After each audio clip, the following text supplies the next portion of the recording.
गृह मंत्री अमित शाह की बात करेंगे। लखनऊ में फॉरेंसिक इंस्टीट्यूट का शिलान्यास कर विपक्ष पर निशाना साधा। अमित शाह ने लखनऊ दौरे की अमित शाह के लखनऊ दौरे की हम 5 तस्वीरें आपको दिखा रहे हैं। देखिए जरा, बेहद ही आक्रामक अंदाज में वो नजर आए और जिस तरह से वो विपक्ष पर कटाक्ष कर रहे थे उससे स्पष्ट था। बिल्कुल, अगर आप सियासी जब हम भाषण सुनते हैं तो उस तरह, चाहे वो महिलाओं की सुरक्षा का मुद्दा हो, चाहे वो अपराध की बात हो, तो देखिए 5 तस्वीरें आपको दिखा रहे हैं। एयरपोर्ट पर उनका स्वागत किया, मुख्यमंत्री खुद वहां पर मौजूद थे। इंस्टीट्यूट में जो नींव का पत्थर है, पहली ईंट जो है उन्होंने रखी, शिलान्यास किया और शिलान्यास के बाद जो आरती हुई और परिसर में पौधारोपण भी, वृक्षारोपण में वो शामिल हुए, तो वृक्षारोपण भी उन्होंने किया। वो वहां पहुंचे, उसके बाद उनका स्वागत हुआ, वो पूजा जो हुई वहां पर, भूमि पूजन हुआ, उसमें शरीक हुए, फिर नींव की पहली ईंट रखी और उसके बाद जो आरती हुई उसमें शामिल हुए और परिसर में उन्होंने वृक्षारोपण किया।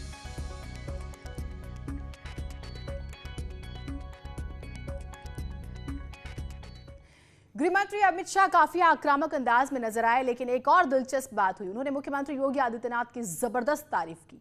कहा, पहले योगी आदित्यनाथ और उनकी टीम ने कानून व्यवस्था के क्षेत्र में यूपी को अव्वल बनाया। शाह ने कहा है कि चुनाव से पहले यूपी में तमाम नेता सक्रिय हो गए हैं, तरह तरह के बयान दे रहे हैं, लेकिन मैं सवाल पूछता हूं कि जब कोरोना आया तो नेता कहां थे? जब किसानों को मदद की जरूरत थी तो ये नेता कहां थे? शाह ने इस दौरान दावा किया कि बीजेपी ने 2017 में किए अपने सारे वादे पूरे किए हैं। 2022 में फिर से यूपी में पूर्ण बहुमत की सरकार बनेगी। इसलिए पहले का उत्तर प्रदेश मुझे ठीक तरह से याद है। चाहे पश्चिम के अंदर भय से मारे लोग क्षेत्र छोड़कर जा रहे हों, चाहे महिलाएं अपने आप को असुरक्षित महसूस करती हो, चाहे भूमाफिया गरीबों की और सरकार की भूमि को अवैध रूप से अपने कब्जे में लेते हो, चाहे दिन दहाड़े गोलियां चलती हो, चाहे दंगों से ग्रस्त उत्तर प्रदेश हो। 2017 में भारतीय जनता पार्टी ने एक वादा किया था कि हम उत्तर प्रदेश को कानून और व्यवस्था की दृष्टि से ठीक बनाएंगे, उत्तर प्रदेश को विकसित प्रदेश बनाएंगे। और आज जब मैं 2021 में यहां पर खड़ा हूं तो मैं गर्व के साथ कह सकता हूं कि योगी आदित्यनाथ और उनकी टीम ने उत्तर प्रदेश के कानून और व्यवस्था को देश में सबसे आगे ले जाने का काम किया। मैं अखबारों को पढ़ता रहता हूं, अनेक प्रकार के इधर उधर के बयान आते हैं और चुनाव आने के बाद एक्टिव होने वाले राजनीतिक नेताओं की संख्या सबसे ज्यादा उत्तर प्रदेश में। बाढ़ आती है तो दिखाई नहीं पड़ते हैं, कोरोना आता है तो दिखाई नहीं पड़ते हैं। जब किसानों का अनाज आप खरीद नहीं रहे थे, किसान भूख से मर रहा था, दिखाई नहीं पड़ते। किसानों के ऋण माफ करने थे, आप मौज मस्ती में व्यस्त थे। इस मौके पर सीएम योगी ने कहा है कि पहले यूपी में जंगल राज था, जिस जमीन पर फॉरेंसिक इंस्टीट्यूट बनेगा उस पर लखनऊ के माफिया का कब्जा था। सरकार ने कार्रवाई करके जमीन मुक्त कराई है। हम सब जानते हैं कि 2017 के पहले उत्तर प्रदेश की स्थिति क्या थी। उत्तर प्रदेश दंगों का प्रदेश माना जाता था। उत्तर प्रदेश में कानून की व्यवस्था बदहाल थी। उत्तर प्रदेश में आधी से अधिक जगह उत्तर प्रदेश पुलिस बल की खाली पड़ी हुई थी और माफिया राज इस कदर हावी था कि जिस भूमि पर हम इंस्टीट्यूट ऑफ फॉरेंसिक साइंसेज की स्थापना कर रहे हैं, 142 एकड़ की इस भूमि पर लखनऊ के एक माफिया ने कब्जा करके वो प्लॉटिंग कराने जा रहा था। और जब मेरे संज्ञान में बात आई तो मैंने स्वयं इस बारे में इसका संज्ञान लेकर के कहा था कि भाई इसका कोर्ट में पैरवी करके पुलिस इसमें स्वयं पार्टी बने और इसे मुक्त करा करके हम लोगों ने जो उत्तर प्रदेश के बारे में सोचा है कि हां आदरणीय प्रधानमंत्री जी की मंशा है उत्तर प्रदेश में कानून का राज हो, उत्तर प्रदेश देश के अंदर अर्थव्यवस्था के लिए एक नया संबल प्रदान करने के लिए आगे आए और उसकी एक नई शुरुआत हम इस भवन यहां से करेंगे। और जैसे ही उत्तर प्रदेश पुलिस इसमें पार्टी बनी, वो माफिया स्वयं उससे हट गया और 142 एकड़ भूमि आज उत्तर प्रदेश शासन को प्राप्त हुई।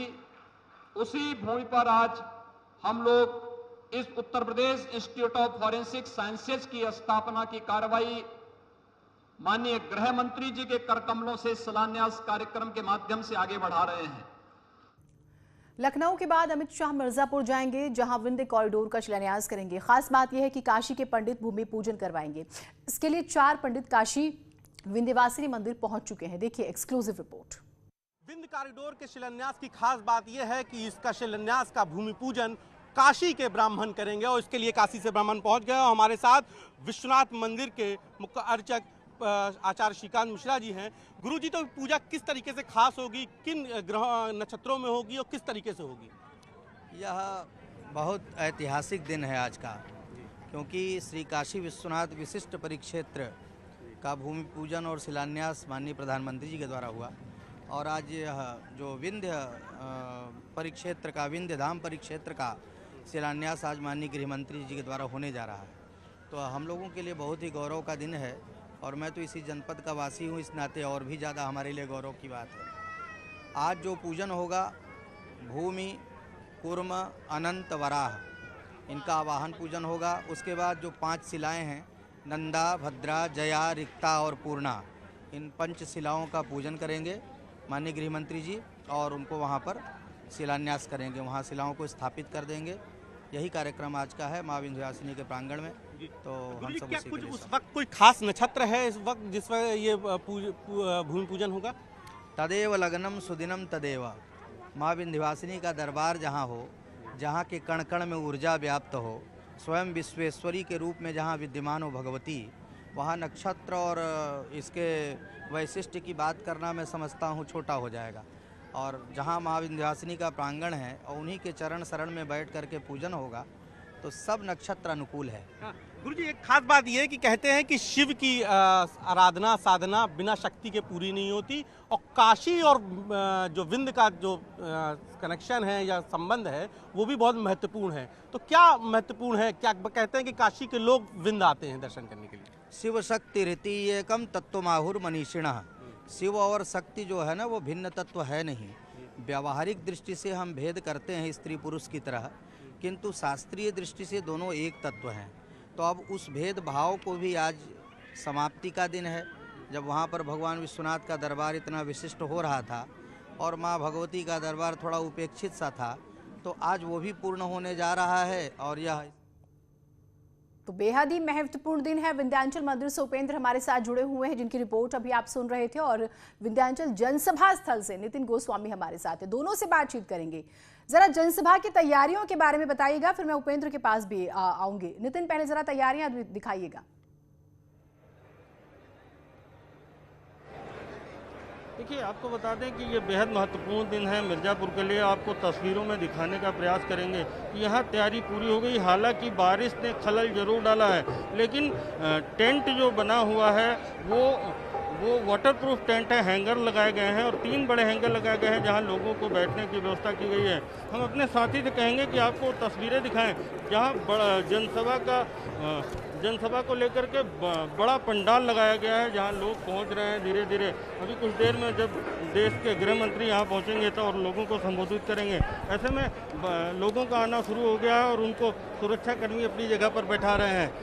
हम अपने साथी सहयोगी से कहेंगे कि आपको वो मंच भी दिखाएं जहां पर देश के गृह मंत्री मौजूद रहेंगे, उनके साथ उत्तर प्रदेश के मुख्यमंत्री योगी आदित्यनाथ रहेंगे और यहीं से विंध्य कॉरिडोर का लोकार्पण है वो करेंगे। साथ ही साथ यहाँ से जनता को भी संबोधित करेंगे। तो ये कार्यक्रम है यहाँ पे जीनत बताएं आपको, जो एक महत्वपूर्ण पर्यटन के हिसाब से महत्वपूर्ण दिन है मिर्जापुर के लिए और खासकर पूर्वांचल के लिए। ठीक, बिल्कुल। 331 करोड़ की लागत से हम विंध्य कॉरिडोर का जिक्र कर रहे हैं जिसका निर्माण हो रहा है और 4 प्रमुख मार्गों का चौड़ीकरण होगा और जिसके बाद गंगा दर्शन बहुत आसान हो जाएंगे। उपेंद्र हमारे साथ हैं।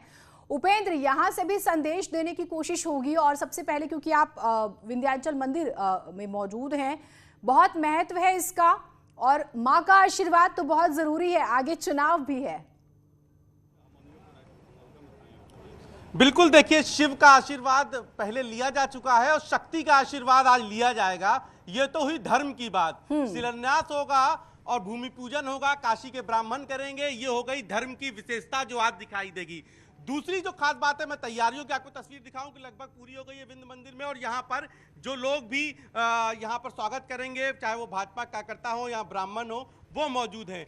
अब तीसरा महत्वपूर्ण बात आप समझिए कि शिव की शक्ति के, शिव की पूजा के बाद यानी कि शिव का धाम यानी कि विश्वनाथ धाम बनने जा रहा है। 2 महीने बाद प्रधानमंत्री नरेंद्र मोदी उसका तोहफा भी काशी वासियों और पूरे देश को देंगे। अब विंध्य क्षेत्र में विंध्य कॉरिडोर का शिलान्यास हो रहा है, तो अब विंध्य, काशी और प्रयाग, इसको अब आप चुनावी चश्मे से देखिए और देखना भी पड़ेगा क्योंकि उत्तर प्रदेश चुनाव की धुंधुवी अब बच चुकी है और ये एक तरीके से शंखनाद है भाजपा का। तो अब उसके हिसाब से देखिए तो काशी, प्रयाग और बनारस, काशी, प्रयाग और विंध्य में महज 60-60 किलोमीटर का डिफरेंस है, अंतर है। लेकिन ये 60-60 किलोमीटर का रेडियस धर्म के लिहाज से त्रिकोण बनाता है और चुनाव के लिहाज से 156 सीटों का गणित बनाता है। तो ये 156 सीटें हैं जिनका सीधा प्रभाव ये सियासी त्रिकोण जो आप देख रहे हैं, धर्म का त्रिकोण है, इस पर जब सियासी ठीक, मैं इस पर आपसे और बात करूंगी। दरअसल दर्शकों को एक दिलचस्प बात बता देते हैं। जैसे कहा जाता है कि आपको दिल्ली की सत्ता चाहिए तो आपको यूपी से होकर आना पड़ेगा, अगर आपको यूपी की सत्ता चाहिए तो फिर पूर्वांचल से होकर आना पड़ेगा उपेंद्र। और ये बात हम लगातार समझा रहे हैं। सुरक्षा व्यवस्था को लेकर भी आपसे अपडेट लेंगे। जो जानकारी हमें मिल रही है कि 2000 से ज्यादा पुलिसकर्मी तैनात किए गए हैं मिर्जापुर में। एटीएस जो है बाकायदा अलर्ट मोड पर है, डॉग स्क्वाड की टीम जो है वो अलर्ट मोड पर है। तो ये जानकारी हम लगातार आपको देंगे। आप दोनों का बहुत शुक्रिया, अपडेट्स हम आपसे लेते रहेंगे।